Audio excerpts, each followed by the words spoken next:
Good evening, sports fans! Crobat for the win of the Token Minorities here today with GBA D-League Season 4, Week 2. This is the Teambuilder against Deebz of the Calgary Flame Wheels. If I recall, yes, that is correct. I just checked the list in front of me. Now, this is a must-win game for us for sure. We're coming off a disappointing loss last week. A close one, for sure. We were in it the whole time. Couple plays could have changed the game, but we need to win. We are hungry. This is a journey to get our first GBA win since 2015. I very much want this to happen, so I went all out on prep this week. I already did last week, but especially this week. I really tried to put the best prep together.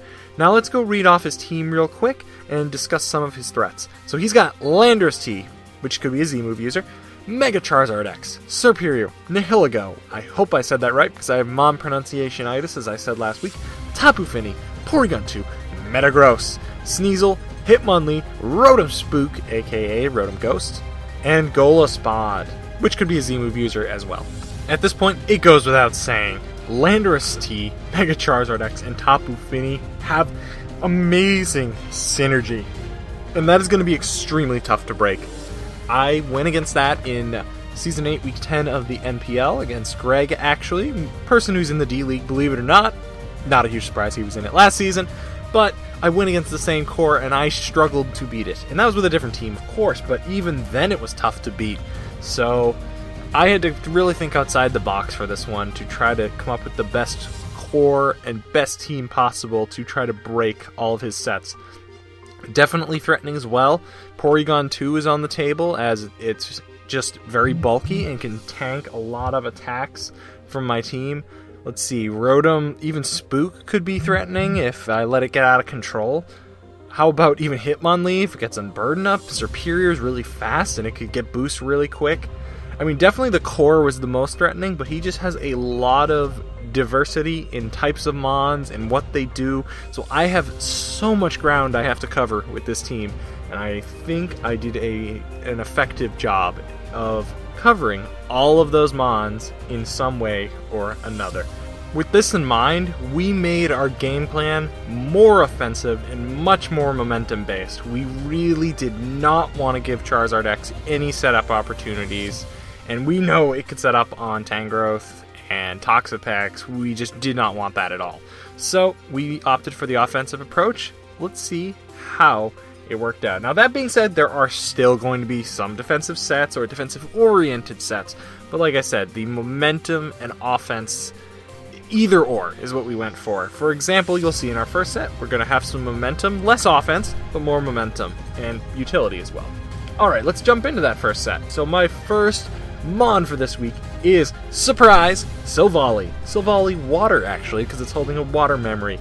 Now, still haven't used Fairy-type Silvally, just want to point that out to all the haters and doubters out there.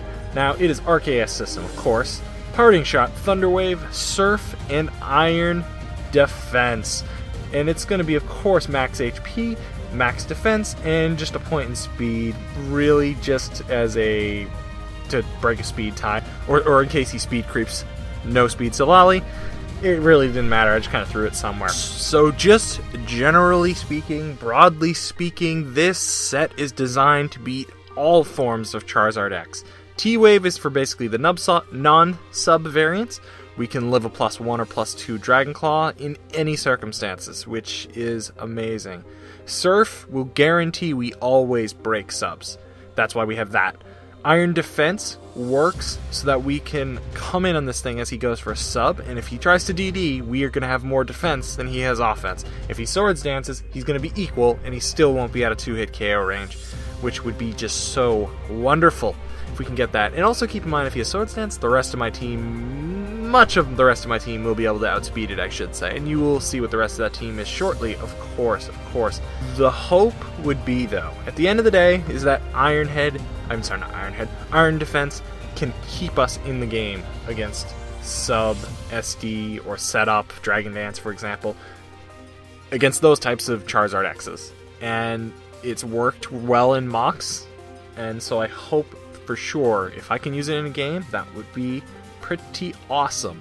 Parting Shot speaks for itself as well. I mean, also worthy of note, if Tapu Fini's Misty Terrain is up, his Dragon Claw is not going to do that much damage to Silvally Water, so actually that would be an optimal time for me to be in against a Charizard X with this thing. Yes, I can't use Thunder Wave, and that is a little bit annoying, but Surf is still a good 3-hit KO, and it is about like 33%, let's say. He might have Roost, that might be annoying, but eventually if the terrain wears off, or if I can get Iron Defenses up, it just works out. It works out really well there. Alright, so for the next mon this week, we got Tornadus Therian, Convection, Fly EMZ, Regenerator Ability, Hurricane Defog U-Turn, and Heat Wave.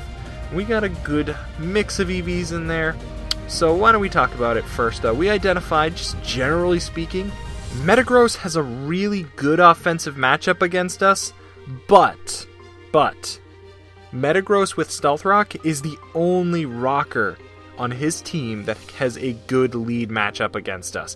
For example, I don't see Rock's Landorus T coming, especially because he has a Z move and he might use that to break Tangrowth. That was my initial thought. And also, Rock's Nihilego doesn't really make sense because it doesn't have a great matchup. It has an X4 weakness to Earthquake, stuff like that. That's why we opted for Heat Wave in the fourth move. The other moves are pretty self-explanatory.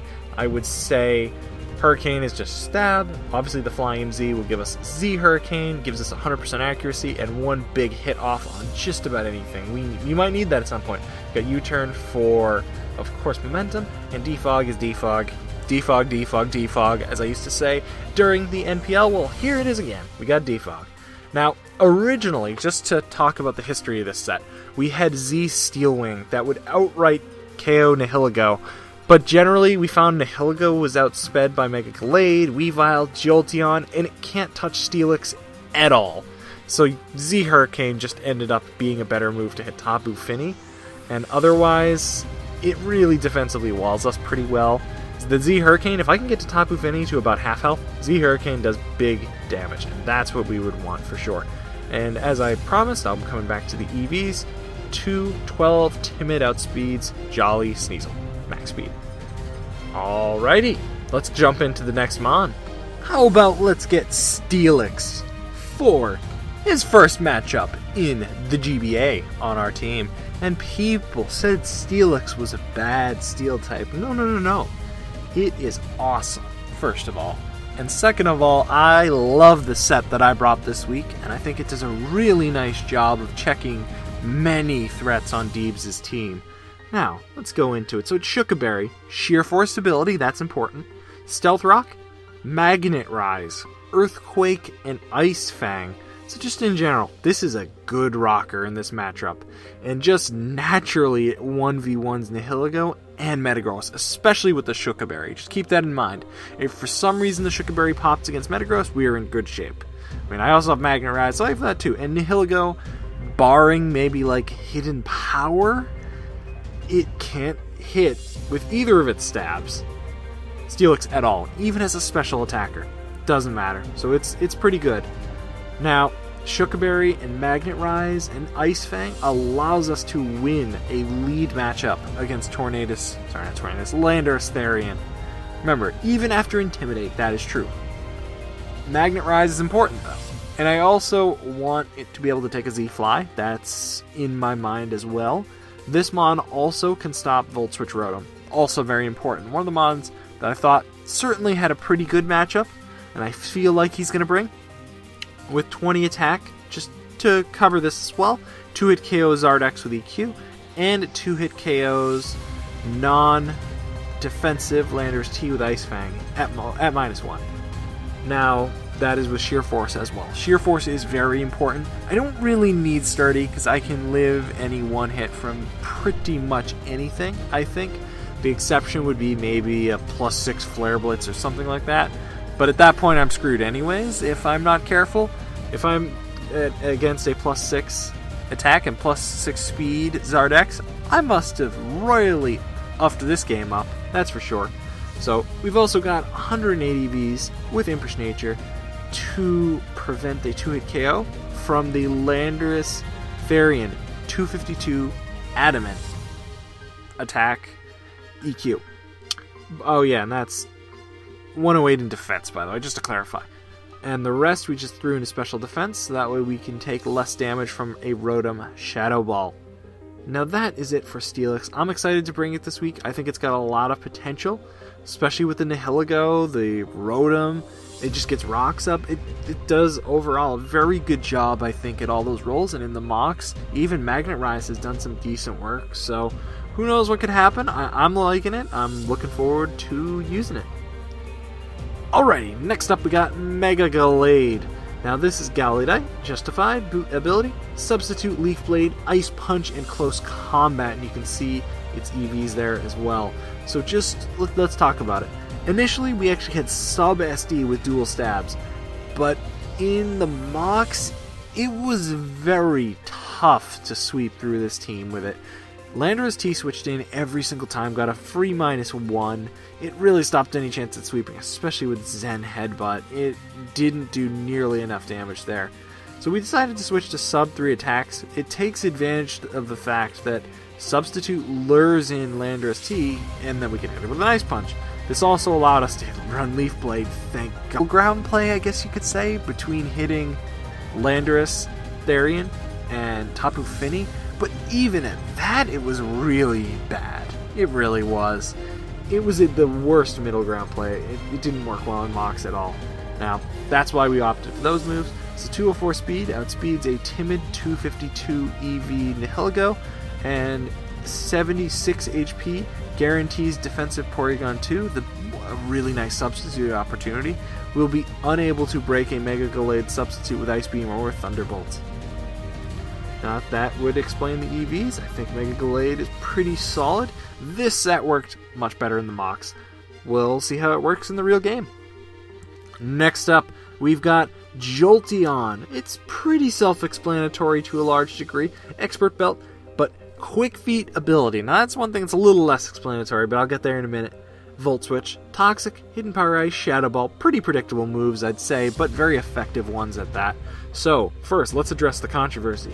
Quick Feet allows Jolteon to switch in on Trace Porygon 2's Volt Switch. Really important, because if I can do that, then I get a free switch into Mega Gallade right there.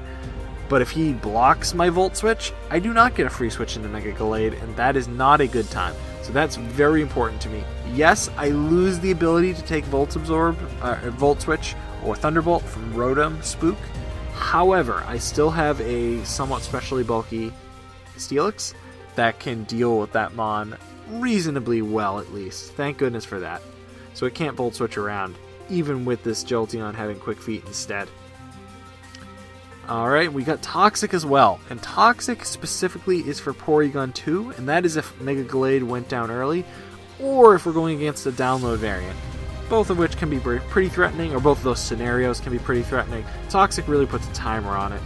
So 240 speed, timid nature, outspeeds Sneasel, and we thought Expert Belt was better than Life Orb, so that way Tapu Fini can't 2-hit KO this thing from full health, and it still gets big damage off anyways with the Volt Switch. Does a good amount. We didn't have space for Thunderbolt, that's important to note, but Hidden Power Ice hits the Landorus, Shadow Ball hits the Rotom, and Volt Switch hits, obviously the Fini is good for momentum, and like I said with Toxic, hits the Porygon 2. So that explains Jolteon. The last Mon for the week is a pretty darn interesting set, if I do say so myself. It's Weavile, Assault Vest, Pressure ability, Ice Shard, Icicle Crash, Knockoff, and Poison Jab. Alright, so let's preface this with the fact that we originally had Life Orb on this thing. It was a filler item, but the problem became in mocks, Scarf Rotom was able to spam Shadow Ball a lot. Switching Steelix into one, yeah, it narrowly avoids a 2-hit KO, but what then? Yeah, it's going to go for another one the next turn. I'll be in red health. Steelix is basically gone. It definitely helps against the Rotom, but it is not a counter to Rotom. And now this kind of is where I was getting with that. So we can now switch into Shadow Ball or Volt Switch or even Thunderbolt with very little penalty. We have to be careful of Will-O-Wisp, but if he's Scarf, we could also switch into this thing, and it takes those moves very well. Shadow Ball does somewhere not even 20% with this Assault Vest set. I liked it a lot when team building. I realized we didn't even really need the Life Orb damage, so it just kind of, it works out for me. And it works out because we can still have Poison Jab. It's a Tapu Fini Lair. 116 attack also OHKOs any Landorus Therian, including a defensive set with Icicle Crash. And so, since we cut the attack off at that point, we put more bulk and optimize EVs, so that way we had better special defense, better HP, and to boot, we can live one hit from Tapu Fini, so we can 1v1 it with Poison Jab. Despite not having Life Orb, it does that, and it will live a Moonblast, and live it easily. Even after rocks, it lives it. So, it is still 2-hit KO. Unfortunately, we would need more bulk than we can afford to make it a 3-hit KO. However, even making it do 55% damage, I think that is impressive. Considering after rocks, this thing would be gone 100% of the time, or if it took any prior chip damage, it would be gone to a Moonblast. I'm just happy we can take one, and take it sort of comfortably. Alright, well that is my team for this week. I hope you guys will check out the game tomorrow. It's going to be live on SportsCenter here on the TTM channel. Until then, rate, comment, subscribe, guys. Peace out. We'll see you tomorrow on SportsCenter.